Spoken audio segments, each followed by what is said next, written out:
Remal తుపాను పశ్చిమ బెంగాల్లోని సాగర్ ఐలాండ్ ఖేపుపురా మధ్య తీరం దాటింది. ఇక తుపాను తీరం దాటే టైంలో గంటకు 135 కిలోమీటర్ల వేగంతో గాలులు వీచాయని వాతావరణ శాఖ తెలియజేసింది.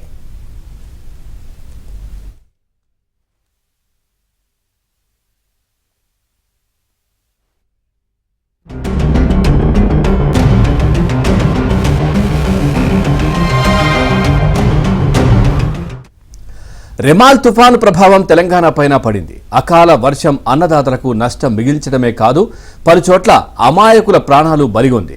రాష్ట్ర వ్యాప్తంగా ఒక్కసారిగా ఈదురుగాలులు, వడగళ్ల వానతో జనజీవనం స్తంభించిపోయింది. ఒక్క నాగర్ కర్నూలు జిల్లాలోనే వర్ష బీభత్సానికి వేర్వేరు చోట్ల 7 మృత్యువాత పడ్డారు. తాడూరు శివారు ఇంద్రకల్ గ్రామంలోని వ్యవసాయ క్షేత్రంలో నిర్మాణంలో ఉన్న షెడ్డు కూలి 4 మృతి చెందారు. ఘటనలో మరో 4 గాయపడ్డారు. వివిధ ఘటనల్లో 12 మంది ప్రాణాలు కోల్పోయారు.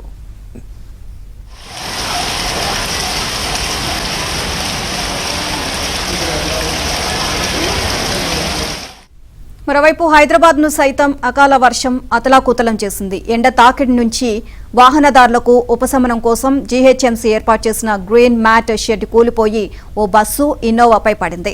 ఈ ఘటనలో ఎవరికీ ఎలాంటి ప్రమాదం జరగలేదు. మల్కాజ్గిరి, కాచిగూడ, నల్లకుంట, ఉప్పల్, మన్సూరాబాద్, ఎల్బీనగర్, వనస్థలిపురం, హయత్ నగర్లో ఈదురుగాలుల ధాటికి భారీ వృక్షాలు నేలకూలాయి.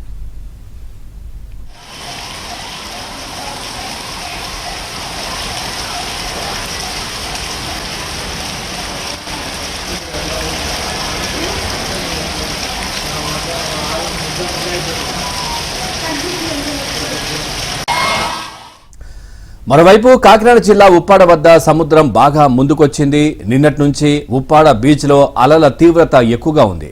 ఇవాళ నీటి మట్టం పెరగడంతో ఒక్కసారిగా సముద్రం ముందుకు వచ్చింది. అలలు తీవ్రంగా ఎగిసి పడుతున్నాయి.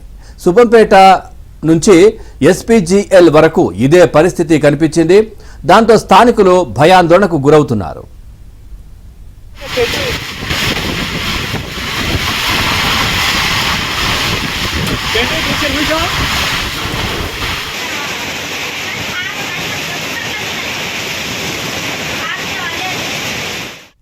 రెమాల్ తుపాను గురించి ఐఎండీ ఇప్పటికే అలర్ట్ జారీ చేసింది. తుపాను ప్రభావంతో సముద్రంలో అలజడి నెలకొంటుంది అని మత్స్యకారులు వేటకు వెళ్లరాదు అని హెచ్చరించింది.